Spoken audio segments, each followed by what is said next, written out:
Sa pagsisimula ng unang kabanata, ang mundo ay isang mapayapang lugar kung saan yoon ang pagkakasabi ng ibang tao. Pero ang mundo ay hindi gaanong kaganda tulad ng iyong inaakala. Sa mapayapang bayan kung saan makikita ang madaming tahanan at normal na buhay ng mga tao. Biglang nagbago ang bayan dahil sa pangyayaring hindi inaasahan. Isang misele ang bumagsak galing sa langit at nagwasak ng madaming gusali at mga tirahan. Isang kaguluhan ang nagsimula. Ang paglalaban ng kapwa-tao sa isa't isa upang makamtan nila ang kanilang mithiin sa buhay. Sa kanilang ginawa, madaming tao ang naapektuhan at madaming tirahan ang nawasak at madaming buhay ang nawala. Dahil sa digmaan, halos mawalan na ng bakas ng tao sa isang lugar. Sa naalala ng ating bida sa kanyang nakalipas. Habang naglalakad sa sirang lugar na puno ng wasak-wasak na gusali at halos puro alikabok na lang ang makikita. Nangangalat ang amoy ng nakalipas na trahedya. Nakikita ang bakas ng lungkot at pagkawala ng pag-asa. Pero ganun talaga ang buhay. Kahit nasa sakuna na naranasan, meron pa rin ngiti ang makikita sa mukha. Ang sarap ng piling na makita at makasama mo ang mahal mo sa buhay at makayakap sila. Ang taong mahalaga sa iyo at kapag mahalaga ka rin sa kanila. Mararamdaman mo ang saya at ang sarap ng pakiramdam kapag kasama at kayakap mo sila. Pero hindi rin nagtagal ang kasiyahan na nadarama. Dahil sa biglaang paglitaw ng isang trahedya na mas malala pa sa digmaan na iyong naranasan. Isang nilalang ang nagpakita at makakasama na lang ng mga tao sa lupa. Ang mga Diyos ng kalangitan. Sumulpot sa kalupaan upang ipakita ang kanilang presensya sa mga tao.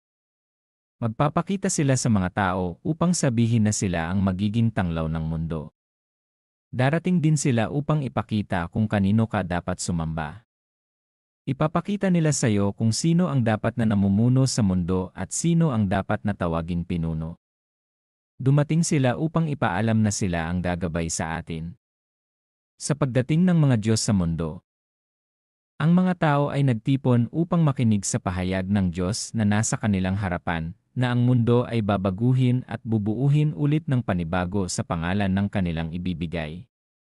Ang sa mga taong naghahanap ng kanilang kaligtasan ay magtungo sa sanctuary at isama na rin nila ang kanilang mga kapitbahay upang mailigtas din raw nila ang buhay ng mga ito. Sa pagdaan ng 15 taon, ang pagtingin ng ating bida na si Dale sa litrato ng kanyang pamilya. Nagpapaalala lang ito sa kanya ng mahirap niyang pinagdaanan. Sa kanyang taimtim na napagninilay-nilay. Nilapitan siya ni Walter at nagpahayag na nakarating na sila sa kanilang pupuntahan at kailangan ng Dale na sundan siya. Sa pagbaba nila, isang tanawin ang nakapukaw ng kanyang paningin. Ang civilization na binuo ng mga tao na inabot ng 1,000 taon ay nabago na lang ng Diyos sa ilang araw lang. Sa kanyang pagtingin, iniisip niya kung gano'n na lang ba raw talaga nagbago ang mundo. Ang ating pangunahing tauhan na si Dale ay dinala sa lugar na tinatawag na Sanctuary of the Golden God, Bari. Isang kakaibang nilalang ang humarap sa kanilang pagdating upang batiin sila. Ang mga tao ay pinangarap na makarating sa sanctuary. Pero merong dalawang paraan lamang upang makapasok sa sanctuary. Ang una, sa pamamagitan ng pagbibigay ng alay. Ang pangalawa, ay ang pagiging sakripisyo. Si Dale ay nakatali ang kanyang mga kamay, pero hindi naman mahalaga yon para sa kanya. Dahil hindi naman siya pupunta sa sanctuary. Pero ang makita ang Diyos, hindi mo malalaman ang mangyayari sa iyo. Habang nakapusas ang kanyang mga kamay, naalala niya ang mga alaala na masakit na makita. Ang pagkaubos ng mahal mo sa buhay. Habang nakayakap sila sa iyo at puno ng mga dugo ang kanilang katawan. Makikita ang takot sa kanyang mukha at nanghihingi ng pagmamahal at awa. Kaligtasan at pagpapala. Katarungan at kabaitan. Ang galit sa puso at paghihiganti ang nais ni Dale makuha. Sa mga Diyos na kanyang gustong makita sa mundong ito at iisa-isahin niya sila itatapon sa impyerno. Sa lugar ng sanctuary ni Barik, makikita ang maliit na pamilihan sa baba at makikita ang taong nagdala ng sakripisyo na si Dale. Sa paglalakad ni Walter, nagtungo ito sa bar. Binuksan ang pinto at nagpatuloy sa pagpasok. Sa pagpasok ni Walter, binati ito ng bartender. Si Walter ay umupo sa bangko at humingi ng alak sa bartender. Ang bartender ay nagtaka kay Walter at ngayon lang din daw niya ito nakita sa lugar na ito. Si Walter naman ay namamangha sa palakid dahil lahat ng nakikita niya ay gawa sa ginto, kaya nagtataka na lang ito na kung ito ba raw ay ang sanctuary ng ginto. Ang bartender ay sumang-ayon na lang sa sinabi ni Walter at binigyan niya na rin ito ng alak upang batiin siya sa kanyang pagdating. Ang lalaki ay pinagmamasdan ang baso hawak niya habang sinasabi na si Barik ay kayang gumawa ng ginto. Sagot naman ng bartender na naguguluhan lang daw si Walter at mali ang pagkaunawa nito. Si Walter ay nagkaroon ng pagkalito at pagtataka sa kanyang mukha. Kaya nilinaw niya na lang sa bartender kung ano talaga ang kapangyarihan ni Barik.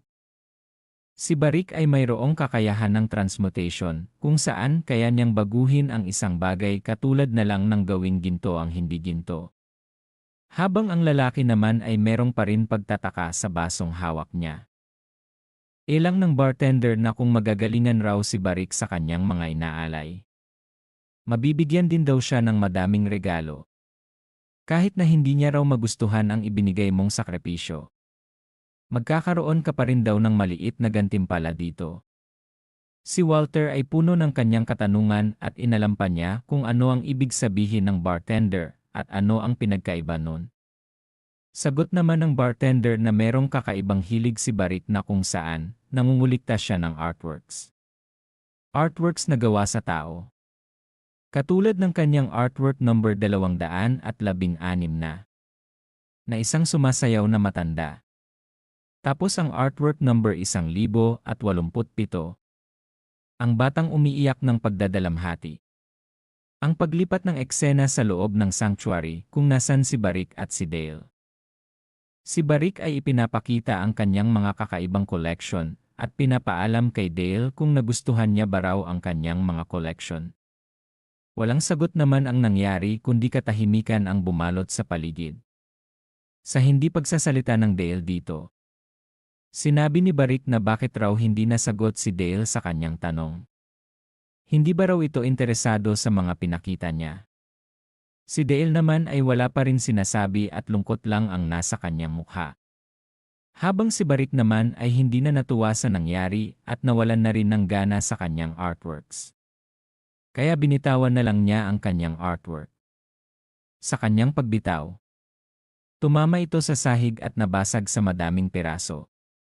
Si Barik ay lumapit kay Dale at sinabi na nagsasawa na raw siya sa mga bata at matatandang dindala sa kanya. At ang naniniwala sa kanya ay nagdadala ng maliit na biktima lamang. Sabit pa ni Barik na ngayon na lang daw siya ulit nakakita ng isang matapang na lalaki na katulad ni Dale. Habang pinapakita ni Barik ang kasabikan sa kanyang mukha. Si Barik ay itinuro ang isang lugar espasyo kung saan niya raw gusto ilagay si Dale. Sinabi rin samantala, si Dale ay wala pa rin pake at emotion na ipinapakita sa kanyang mukha. Makikita ang mga artwork ng mga tao sa gilid at may isang bakanti ang nadoon para dun raw ilalagay ang ating bida. Si Barik ay nananabik na sa kanyang balak at hindi na siya makapaghintay pa.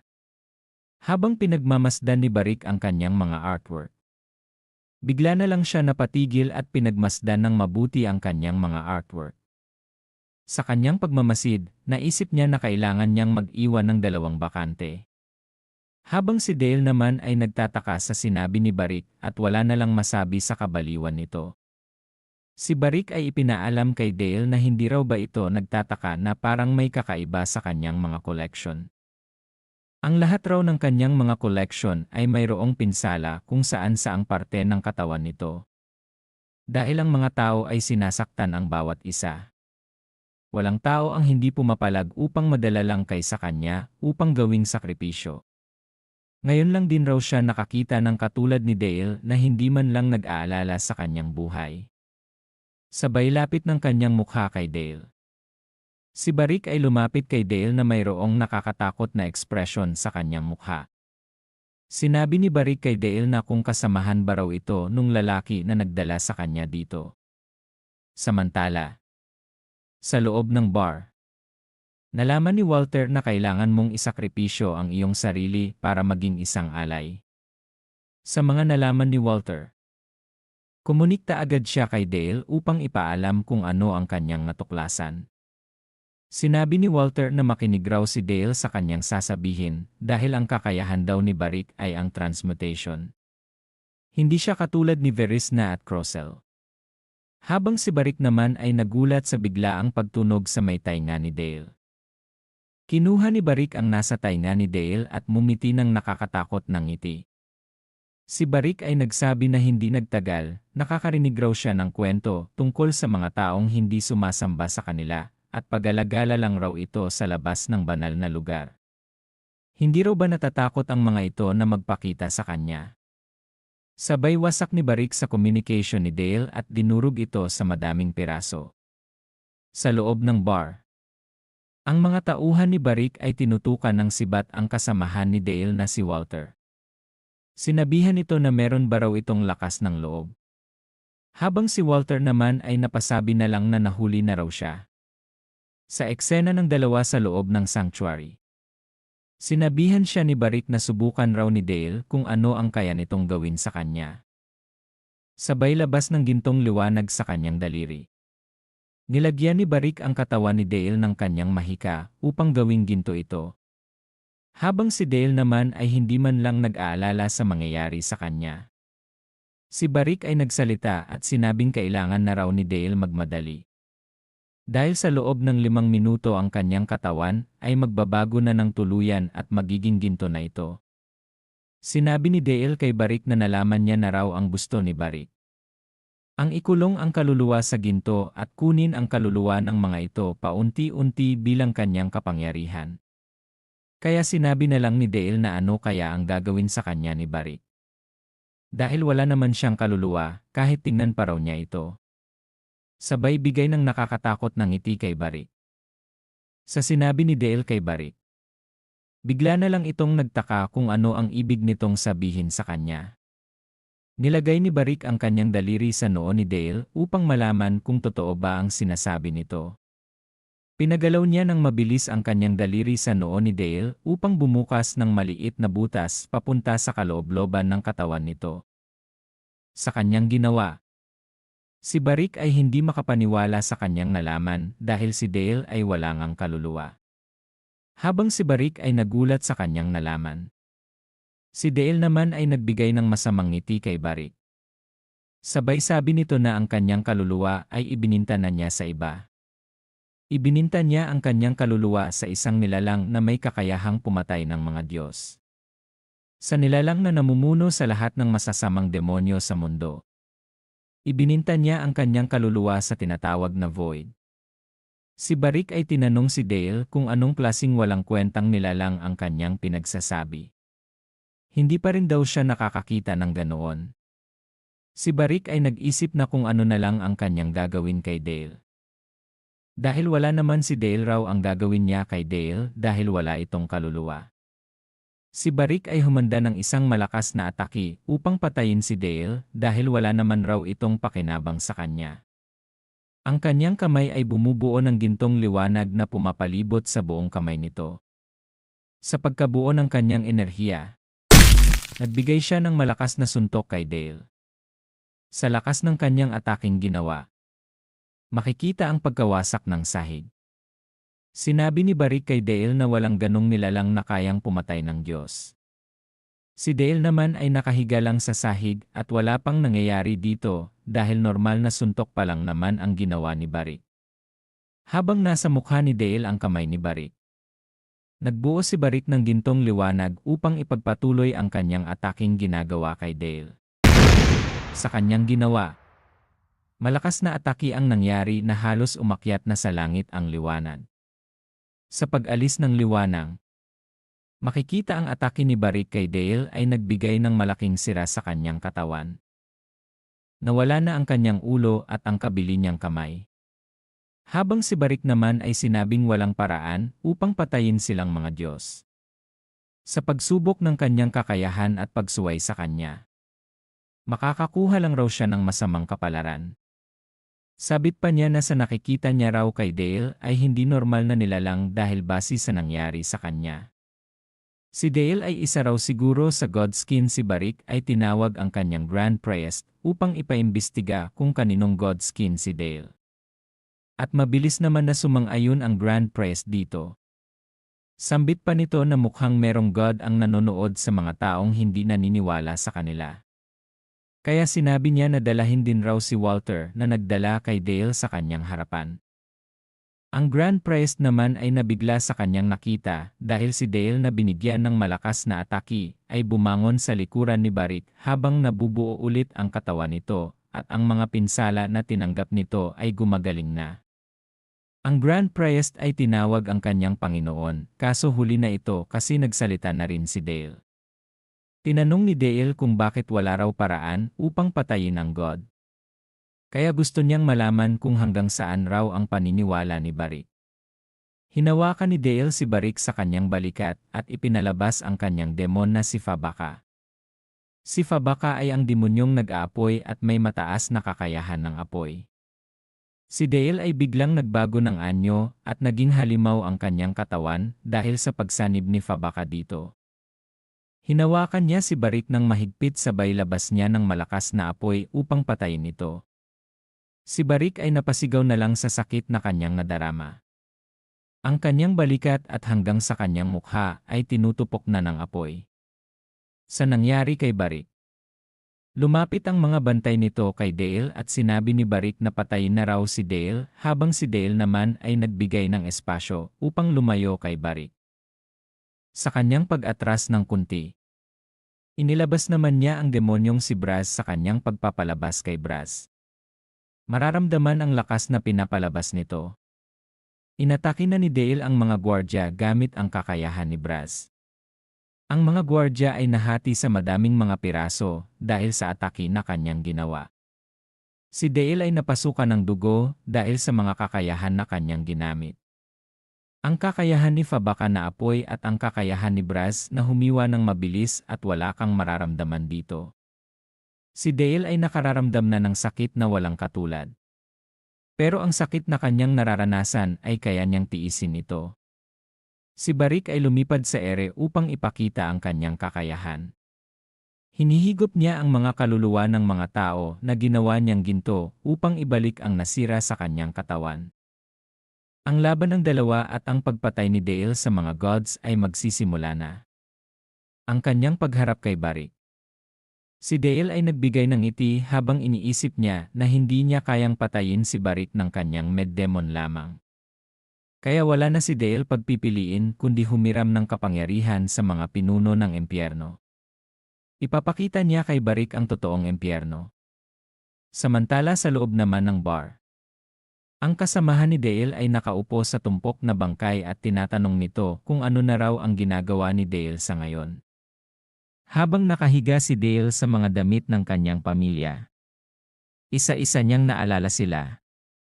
Naalala niya ang kanyang ama na tinatawag siya. Kanyang ina na nakangiti sa kanya. At si Hyung.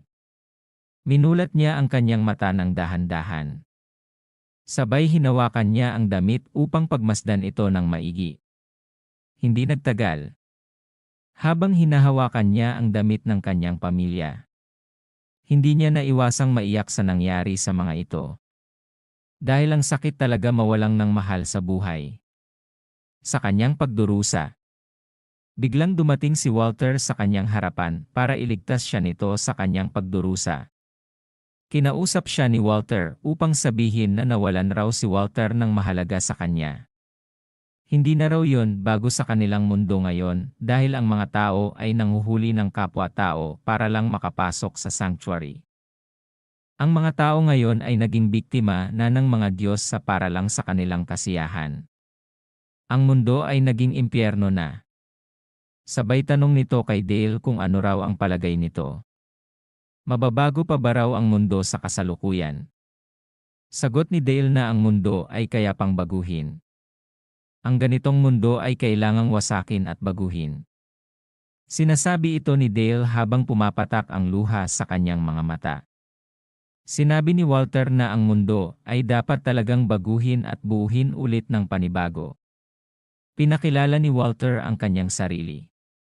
Siya raw ang namumuno sa grupo na nasa kanluran na hindi naniniwala sa mga Diyos. Ang grupo ni Walter ay mayroong void relic na sinasabing nag-iisang sandata para matalo ang mga Diyos. Sinabi ni Walter kay Dale na ang relic ay ang nagdala sa kanya patungo kay Dale. Si Dale ang pinili ng void upang maging sandata ng sangkatauhan para patayin ang mga Diyos. Sa hinaharap, si Barik ay ginamit na ang kanyang kakayahan upang buuhin ulit at palakasin ang kanyang kapangyarihan. Si Barik ay binabalot na ng gintong armor ang kanyang buong katawan at binabago na niya ang kanyang katawan sa panibagong nilalang. Sinabi pa nito kay Dale na wala raw siyang pakialam kung gumagamit man si Dale ng kapangyarihan ng demonyo. Dahil wala naman siyang pakialam kung tao o demonyo man si Dale. Dahil sa harap ng Diyos, si Dale raw ay isang lang alikabok. Hindi nagtagal. Nabuo na rin ni Barik ang kanyang pagbabagong anyo. Nilapat niya ang kanyang malaking paa sa sahig upang ipakita kung gaano kaliit lang sa kanyang paningin si Dale. Ipinamukha niya kay Dale kung sino talaga siya sa Golden Sanctuary. Siya ang pinakamalakas at walang katulad. Si Dale ay binigyan ng isang ngiti si Barik habang ipinapahayag niya na mukhang meron pinaplano si Barik ngayon sa kanya. Samantala naman si Barik ay naghanda na ng kanyang malakas na kapangyarihan sa kanyang kamay upang ipang-atake kay Dale at tuturuan raw niya si Dale ng lesson sa kanyang kahangalan. Habang ang mukha ni Barik ay nagagalit dahil may isang demonyo ang hindi sumusunod sa kanyang batas at sinubukan pang labanan siya. Binigay ni Barik ang kanyang atake kay Dale at nagbigay ito ng malaking pagsabog sa lugar. Si Barik ay ipinapakita ang kanyang kapangyarihan at kung paano niya gustong patayin ang kanyang kalaban sa pamamagitan ng masakit at mabagal na kamatayan. Si Dale ay tinawag na si Brass upang hiramin muna nito ang kanyang kapangyarihan para patayin ang Diyos na nasa kanyang harapan. Si Dale ay gumawa ng isang atake na nagbigay ng hiwa sa katawan ni Barik. Hinati ni Dale si Barik sa 2 piraso. Si Dale ay hindi na rin nakatagal sa kapangyarihan na kanyang ginagamit dahil ang kanyang katawan ay umaabot na sa limitasyon. Siya ay nagsuka na ng dugo. Pero hindi pa rin natatapos si Barik. Tiningnan ni Dale si Barik nang may pagod sa kanyang katawan at panghihina. Si Barik ay nabubuo ulit at kumukunikta ang nahati nitong katawan sa nahati nitong katawan. Sinabi ni Barik na ang mga atake ni Dale ay hindi na ulit gagana sa kanya. Kaya susubukan raw ni Barik ulit kung kaya ulit raw ni Dale mabuhay kapag pinatay niya ulit ito. Si Barik ay inihanda na ang kanyang kamay upang gumawa ng malakas na atake.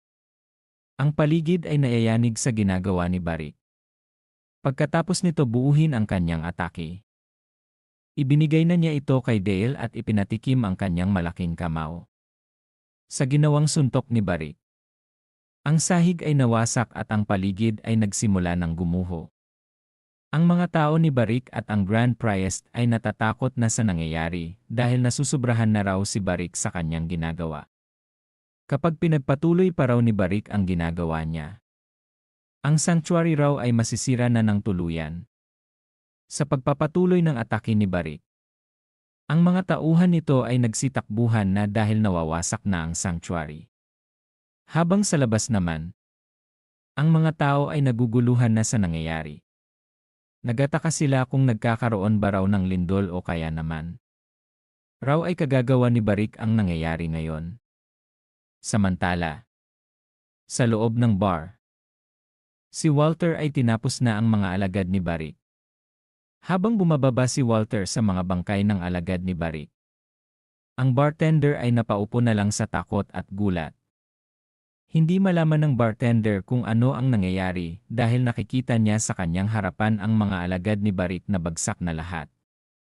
Si Walter ay tinatapakan ng ulo ng isang alagad ni Barik habang hawak nito ang maskara nito. Ang bartender ay sinabing hindi raw pala si Walter isang tagapaglingkod ni Barik.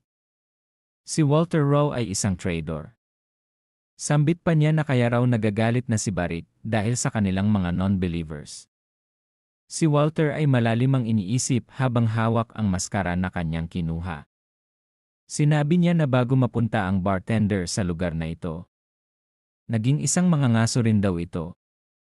Ginawa raw niyang manghuli ng tao upang isakripisyo kay Barik para lang makapasok dito sa sanctuary. Tanong pa ni Walter. Ikaw ngayon ay isa ng kandila ng Diyos. Ano ang pakiramdam mo na andito ka na ngayon sa katayuan na ito?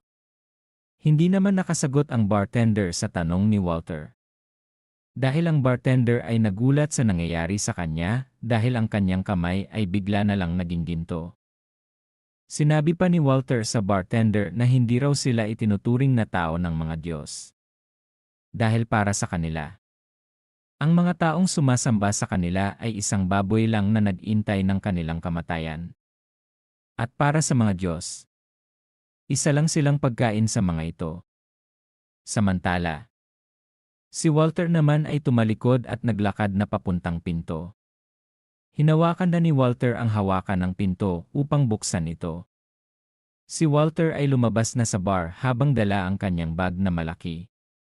Iniisip ni Walter na mukhang malakas ang Diyos na kinakalaban ni Dale dahil natatagalan ito sa pagpatay dito. Nakita ni Walter ang ginagawa ni Barik mula sa labas. Ginawa ni Barik ginto lahat ng kanyang mga tagasunod. At iniangat niya ito sa ere habang kinukuha nito ang mga kaluluwa ng kanyang mga tagasunod. Ang mga tagasunod ni Barik ay nasa 50,000 mahigit. Habang pinagmamasdan ni Walter si Barik, bigla na lang may isang anino at tunong ang papalapit sa kanya. Sa tunog na kanyang nakinig, napalingon si Walter sa kanyang likudan. Sa mabilis na takbo ng motor, ibinaling nito ang gulong upang mabawasan ang bilis at makatingil. Inilapat nito ang magandang paa upang huminto muna. Ang dumating pala na nakamotor ay ang kasamahan ni Walter. Ang pangalan ng magandang babae na dumating ay si Katie. Si Katie ay dumating upang iligtas ang kanyang kapitan. Sa pagdating ni Katie, si Walter ay nagulat dito. Sinabihan ni Walter si Katie na bakit raw sila sinundan nito. Sinabihan lang naman siya ni Katie na nababaliw na raw ang kanilang kapitan.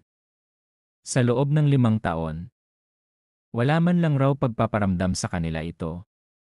Ngayon day ay sinusubukan na nito na atakihin ang mga Diyos sa kanilang sanctuary. Sambit pa nito na lagi na lang siya nasa likod at hinahayaan na magsulo ang kanilang kapitan. Sinabi ni Walter na ang laban na nagaganap ay naayon na sa kanilang plano at maganda ang nangyayari. Dahil nagpunta raw si Walter sa sanctuary ng nakahanda. Tinanong ni Katina kung ano raw ang ibig sabihin nito. Sabay na pagtanto na rin niya kung ano ang gustong iparating ni Walter. Dahil nakita na ni Walter ang taong magiging sandata nila upang patayin ang Diyos. Binigyan naman ito ni Walter ng isang ngiti na nakiyanan nila ang sandata na panglaban nila sa mga Diyos at mas higit pa ito sa kanilang inaasahan. Sinabi ni Walter na noong 5 taon, nang makita niya si Dale nang hindi inaasahan, nakita niya dito ang lahat ng hinahanap ng kanilang void relic. Mata ng kalungkutan, pighati sa pagkamatay ng pamilya nito, pagkasuklam sa mga Diyos, takot, at ang paghihiganti sa mga Diyos. Pero hindi yun sapat kung hindi magagawa ang dapat gawin upang mapagana ang void relic. Ang mga gustong gumamit ng void relic ay kailangang itusok ang void relic sa kanilang puso ng walang pagdadalawang isip at takot na gawin iyon. Si Dale ay namatay sa kanyang sariling mga kamay dahil sinaksak niya ang kanyang puso gamit ang void relic. Ang kanyang katawan ay nanatiling bangkay ng 5 taon. Pero hindi alam ni Walter kung anong nangyayari sa kaluluwa ni Dale sa impyerno. At hindi rin raw niya ito maisip. Paglipas ng ilang buwan, si Dale ay nakaligtas sa impyerno at nagawang mapagtagumpayan ang pagdurusa. Si Dale ay bumalik sa kanyang katawan at nabuhay muli. Si Katie ay hindi makapaniwala na si Dale ay namatay at nabuhay muli. Sinabi ni Walter na napagtagumpayan ni Dale na makipagkontrata sa Void. Hindi lang daw normal na kontrata ang nagawa ni Dale dahil nagawa daw niyang ibinta ang kanyang kaluluwa sa mga ito at hiramin ang kapangyarihan ng demonyo. Nagkaroon ng kakaibang kakayahan si Dale sa paggamit ng magkakaibang kapangyarihan ni demonyo upang hantingin ang mga Diyos. Sinabi ni Dale kay Barik. Hindi man lang daw ito nagdadalawang isip. Sambit pa niya na hinihintay na raw ang oras na ito. Ang kakayahan na kunin ang mga kaluluwa ng mga tao sa kanyang harap. Si Dale ay nagbigay ng nakakatakot na ngiti kay Barik habang sinabing sapat na ang kanyang nakita. Si Katie ay naunawaan na ang gustong iparating ni Walter sa kanya. Ang totoong laban ay magsisimula na.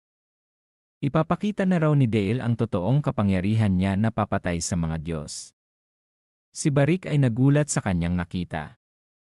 Isang demonyo ang lumabas sa kanyang harapan at naglalabas ng malakas na kapangyarihan. Si Katie at Walter ay pinagmamasdan ang nangyayari habang si Barik naman ay nagulat sa kanyang nakita. Habang si Dale naman ay pinapakita na ang kanyang kasabikan sa pagpatay kay Barik.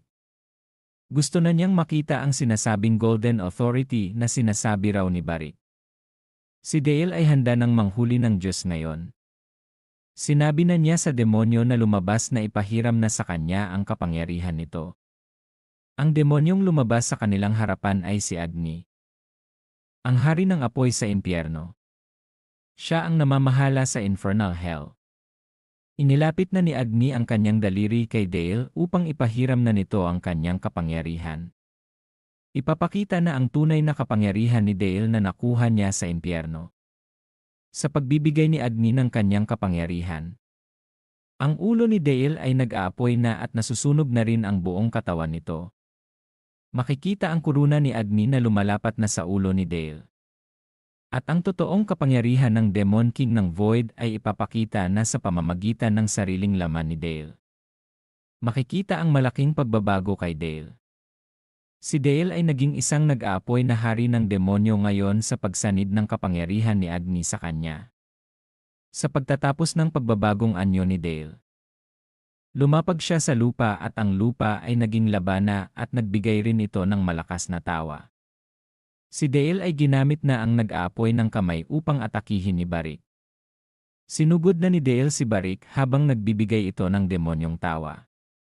Si Dale ay tumalon upang malapitan si Barik.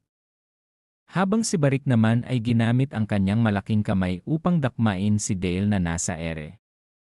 Nang mailagay na niya ito sa kanyang kamay, sinubukan niya itong durugin. Habang nasa loob ng kanyang kamay si Dale, gumawa ng malakas na suntok si Dale at nawasak ang kamay ni Barik. Sa lakas ng atake ni Dale, nagpatuloy ito hanggang sa mawasak na ang buong braso ni Barik. Nang mawasak na ni Dale ang buong braso ni Barik, nagpatuloy pa rin ito pataas habang nagpapakita ng kanyang kapangyarihan. Si Dale ay lumipad ng mataas at naglalabas ng malalakas na apoy. Sinabi ni Dale na susunugin niya si Barik hanggang sa mga buto nito. Si Dale ay gumawa ng malaking nag-aapoy na kamay upang damputin si Barik. Habang si Barik naman ay wala na lang nagawa at natulala na lang ito sa kanyang nakita. Nang tumama na ang atake ni Dale kay Barik, natahuban ito ng kanyang kamay at nakulong sa nagliliyab na kamay ni Dale. Si Barik ay sumisigaw sa sakit na kanyang nararamdaman at sinasabing hindi na niya kaya ang nangyayari sa kanya at itigil na ni Dale ang ginagawa nito. Sinabi pa ni Barik na hayaan raw siya mabuhay ni Dale. Pero hindi ito pinakinggan ni Dale kaya si Barik ay dahan-dahan nang natutunaw ang kanyang katawan. Habang nasusunog ang katawan ni Barik ng dahan-dahan, sinabi nito kay Dale na patay na siya agad nito. Nagkamali raw siya sa kanyang sinabi. Kaya gusto niyang patayin na siya agad upang hindi na siya makaramdam ng sakit pa. Si Katie at Walter ay nakatayo lang sa isang tabi habang nakikita nila ang kanilang kalaban na Diyos na namamatay na. Inisip ni Katie na nagawa nilang pumatay ng isang Diyos. Sabay sabi ni Walter na ito pa lang ang simula. Habang nakatayo ang dalawa, makikita ang usok na patuloy nang nawawala. Sa pagkawala ng usok, makikita si Dale na pagod at wala ng lakas, sabay tawag niya sa matanda na nagbalik na raw siya. Iniabot ni Dale ang kanyang kamay kay Walter upang iabot ang isang bagay na nakita niya sa loob ng katawan ni Barry. Isa itong inukit sa kahoy na kahawig ng isang daliri. Pinagmasdan ito ni Walter at sinabing ito ay isang relic. Ibang relic isa sa void relic na hawak nila.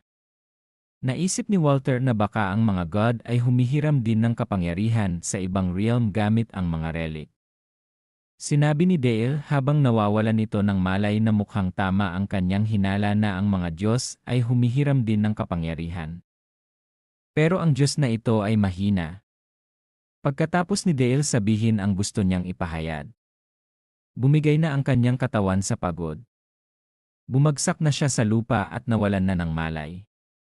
Si Katie ay tinanong kay Walter na hindi naman raw siguro patay si Dale. Sinagot ni Walter na makakatulog lang raw ito ng ilang araw. Sa lugar ng Central Ancestral Temple, makikita sa gitna nito ang 3 ulong ginto. Sa may baba nito, makikita ang mga tao na naglalakad papunta sa Central Ancestral Temple. Sila ang mga kasapi ng Central Ancestral Temple. Nagsalita ang pinuno ng mga ito sa 3 god na nasa ibaba lang ng 3 ulong ginto. Sinabi ng pinuno sa 3 god na pumunta raw siya dito dahil pinatawag daw siya kaya tumugon lang daw siya sa pagtawag sa kanya. Ang 3 god naman na nasa taas ay pinagmasdan lang ang mga ito sa baba nila. Sabay biglang nagsalita ang god na nasa gitna. Sinabi nito na ang golden god daw ay namatay na. Sa wakas raw ay ipinakita na rin ito ang kanyang sarili. Sambit naman ng matabang god na katulad na lang daw ng sinabi sa propesya. Pero hindi naman daw nila kailangan mag-alala doon. Kailangan na lang daw nila ipagpatuloy ang kanilang plano. Sinabi naman ng god na nasa kanan na parang isang bata na kailangan daw nila itong dahil sa kanila. Ang nag-iisang Diyos. Ang huling sangkap para sa kanilang pagbaba. Ang Void Relic. Ang pinuno at ang mga kasamahan naman nito ay sinunod agad ang sinabi sa kanila ng 3 god. Kaya sumakay na sila sa kanilang kakaibang spaceship. Ang mga spaceship ng mga ito ay sabay-sabay na umalis upang hanapin na ang taong may hawal ng Void Relic. Samantala, sa deserto naman, may isang truck ang nagbabiyahe dito. Sa loob ng truck na ito, dito nakasakay si Dale at ang 2 kasama nito. Sa likod ng truck, si Dale ay nakasandal lang dito at wala pa rin itong malay dahil sa nangyaring laban at paggamit niya sa kapangyarihan ng demonyo. Si Katie naman ay malalim ang iniisip nito sa kanyang hawak na relic na nakuha nila sa Golden God. Sa kanyang pag-iisip, nilapitan na nito ang kanyang captain na nagdre-drive. Sa ginawa ni Katie, napatanong naman dito si Walter kung ano raw ang problema nito. Sinabi ni Katie dito na kahit anong gawin niya daw pag-isip, hindi pa rin daw niya magawang maintindihan ito. Yung bagay raw na nakuha nila kay Barry. Ang ibig raw ba sabihin ng kanyang kapitan ay isa itong device na pinagkukunan ng kapangyarihan sa ibang lugar. Katulad lang ba raw ng Void Relic? Sinabi dito ni Walter na parang ganon na nga raw. Sa palagay niya raw ganon nila ginagawa yun kaya nakakagamit sila ng malakas na kakayahan. Sinabi ni Katie kay Walter na nakuha na raw niya yun.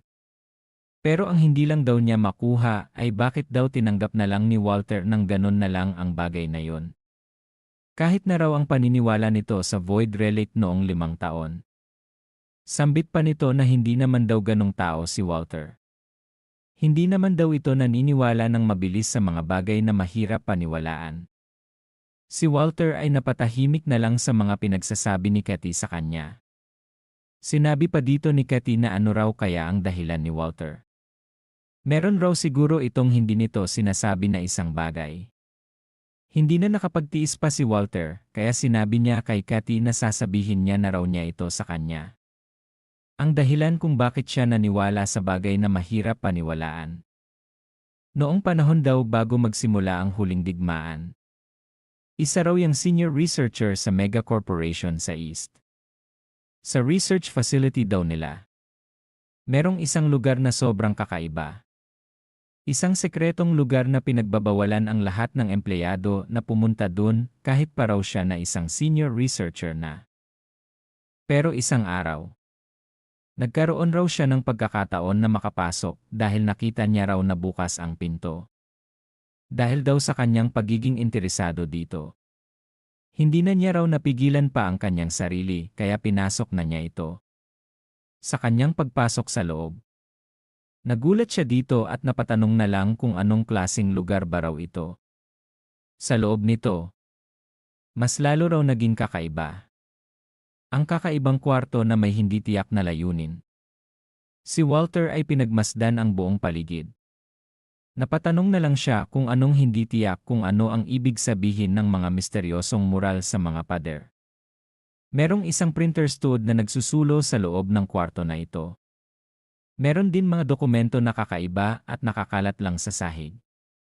Ang pinakakakaiba raw ay ang mga nakasulat sa dokumento. Hindi niya ito maintindihan. Hindi niya raw alam kung nong klaseng lingwahe ang ginamit dito.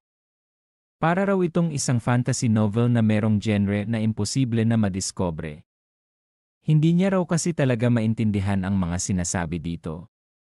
Kaya inilabas na lang ni Walter ang kanyang cellphone upang kunan ng mga litrato ang lahat ng dokumento.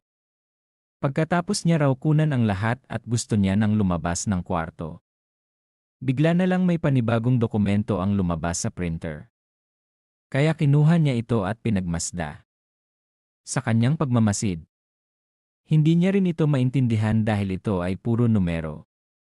Napakakakaibang numero. Isang code ang mga numero na nakaprint sa papel. Sa kanyang pagtingin sa papel bigla na lang may narinig si Walter na isang paggalaw sa labas.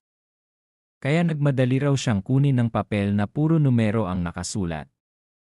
At lumabas na siya sa kakaibang kwarto.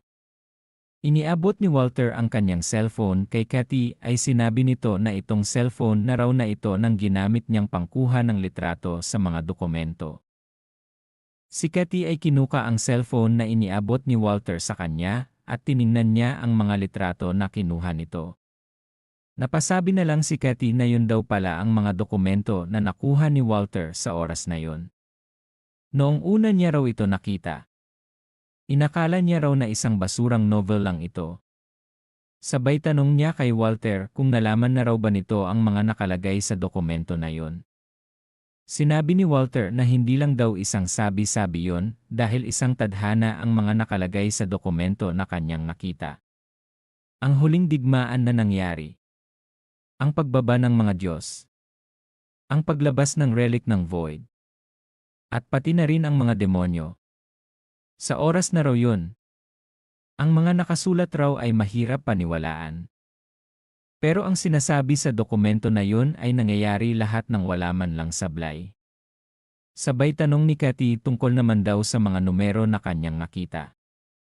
Sinabi ni Walter na ganun na nga. Ang mga numero na yun ay ang lugar at oras. Sinasabi nito kung saan makikita ang Void Relic at si Dale. Sa madaling salita raw, ang mga Diyos ay gumagalaw ayon sa pagkakasabi sa tadhana. Lagi lang raw nilang sinusundan lang ang tadhana. Sambit pa ni Walter na dahil daw kinuha niya ng dokumento na puro numero. Yun lang daw ang kanyang alam kung saan makikita o lalabas si Dale at ang Void Relic. Pero tinanong siya ni Cathy na bakita daw ganon. Sinasabi lang daw sa tadhana ay hanggang sa pagkamatay lang daw ni Barry. Sinabi dito ni Walter na yun na nga daw ang problema nila. Dahil simula raw ngayon, wala na siyang alam kung anong mangyayari. Sa kanilang pag-uusap, dumating na ang mga demigod na inutusan ng tatlong upang kunin ang Void Relic. Pinigilan ng isang demigod ang pagtakbo ng truck na sinasakyan nila Walter, kaya si Walter at Cathy at napasubsob na lang sa unahan ng truck. Buti na lang si Walter ay merong safety sa kanyang manibili kaya hindi siya halos napuruhan. Sa pagdating ng demigod na ito, ngumiti lang ito sa kanila. Si Walter naman ay medyo napasama ang tama dahil sa biglang pangyayari. Kaya nahihirapan pa siya makagalaw sa impact ng pagsalpok niya sa kanyang safety bag samantala. Si Cathy naman ay medyo malala ang tama dahil tumama ito sa salamin ng truck kaya malala ang pagdurugo nito. Si Cathy ay ginagalaw ang kanyang katawan ng dahan-dahan dahil sobrang sakit ng kanyang katawan dahil sa impact. Sa labas naman, sunod-sunod nang dumating ang mga demigod na pinadala ng tatlong. Kasama ng mga ito ang kakaiba nilang spaceship. Pumunta ang isang demigod sa likod ng truck. Sinabi nito sa kanyang mga kasama na nakita na raw niya ang kanilang hinahanap. Ang relic ng Void. Tinawag nito ang kanyang Lord Ru. Sinabi nito na nakita na raw niya si Dale. Sabay tanong nito kay Lord Ru kung ano na raw ang kanyang gagawin dito ngayon. Sinabi ni Lord Ru dito na ang sinabi lang daw sa kanila ng kanilang gods ay kunin lang daw ng relic. Nakadikit na raw ito ngayon siguro sa puso ni Dale. Kaya kunin na lang daw nila ito. Ang katawan daw naman ni Dale ay malambot lang kaya hindi na nila kailangan pang mag-alala. Sa kanyang pagsasalita, bigla na lang niyang nakatanggap ng solid na sundok galing kay Walter. Sa pagsuntok ni Walter kay Lord Ru, agad naman niyang sinigawan si Cathy. Sinabi nito kay Cathy na protektahan raw nito si Dale. Ang isang demigod naman na nakakita kay Dale ay nagulat dahil bigla na lang nawasak ang kanyang kabilang braso. Hindi niya alam kung anong nangyari dito. Ang nakapagwasak pala sa braso ng demigod ay si Cathy na may hawak na sniper. Sinabi nito kay Walter na sino raw kaya sa palagay niya ang sinasabi nitong proprotektahan niya. Si Dale naman daw ay hindi naman mamamatay. Sinabi dito ni Walter na si Dale daw ay nawalan ng malay. Hindi raw ito makaka-recover agad. Sambit pa ni Walter na gagawa daw siya ng oras upang makaalis ang mga ito. Kaya magmadali na raw si Cathy. Sa pagsasalita ni Walter, bigla naman niyang sinakal ni Lord Ru. Hindi na siya nakapag-react pa dahil hindi niya ito napansin na lumapit sa kanya dahil kinakausap niya si Cathy ng oras na yon. Agad naman nilagyan ni Lord Ru ng isang gintong kwenta si Walter sabay taas nito kay Walter sa ere. Sinabi ni Lord Ru na mga maliliit na insekto lang daw sila sa kanya. Kaya huwag daw ang mga itong magulo. Sabay sigaw nito na patayin na daw nila ng kasama ni Walter. Si Lord Ru naman ay sinuntok si Walter upang makaganti sa ginawa nito sa kanyang pagsuntok. Kaya si Walter ay bumagsak sa suntok na ginawa ni Lord Ru. Si Lord Ru naman ay nagulat na lang din at hindi na nakapag-react pa dahil binaril na siya ni Cathy ng sobrang bilis kaya ang kanyang braso ay nabura na lang. Ang dalawa ngayon ay sabay nang bumabagsak sa lupa. Tumakbo agad si Cathy upang lapitan si Walter. Sa kanyang paglapit dito, agad naman niyang tinanong si Walter kung okay lang ba raw ito. Hindi na nakaimik pa si Walter dahil biglang may gintong kamay ang humawak sa kanilang dalawa. Kaya ang dalawa ay nagulat na lang sa nangyaring paghawak sa kanila. Agad naman iniangat ng demigod silang dalawa sa ere. Sinabi nito sa dalawa na sino raw ang mga ito upang saktan ang kanilang Lord Ru. Habang nakaluhod ito, seryoso naman itong nakatingin kila Cathy at Walter. Sinabi nito na ang kanyang ginamit raw ay ang blasphemous. Habang nasa ere ang dalawa, tinanong ni Cathy si Walter kung anong klaseng nilalang ba raw ang nasa kanilang harapan ngayon. Sinabi ni Walter dito na ang mga nilalang na raw na ito ay ang mga tagasunod ng Central Ancestral Temple. Hindi raw nila kayang kalabanin sila. Dahil ang kapangyarihan daw ng mga ito ay katumbas ng mga demigod. Kaya matatawad mo na raw itong mga ito na isang demigod. Si Lord Ru naman ay napahanga ni Walter. Sinabi ni Lord Ru na meron daw pala nakakakilala sa kanila. Pero wala naman daw yang pakialam dun kung nakikilala man raw siya ni Walter. Sabay sinabi ni Lord Rue sa kanyang mga kasama na sila na raw ang bahala kila Walter at Cathy. Si Lord Rue ay itinaas na si Dale at may masama itong binabalak dito. Dahil ang bibigay ito ng masamang ngiti. Sinabi pa nito sa kanyang mga kasama na ang kanyang pakay daw naman ay hawak na niya. Ang void relic na nasa puso ni Dale. Sabay atake ni Lord Rue sa puso ni Dale at kinuha niya ito. Sa ginawa ni Lord Rue dito, ang dalawa ay hindi na lang nakaimik pa at natulala na lang. Habang si Dale naman ay naglalaho na ng katawan nito sa pagkawala ng puso nito. Habang hawak ni Lord Rue ang puso ni Dale, agad naman niyang tinawagan ang tatlong god. Sinabi nito na nagawa na raw nilang makuha.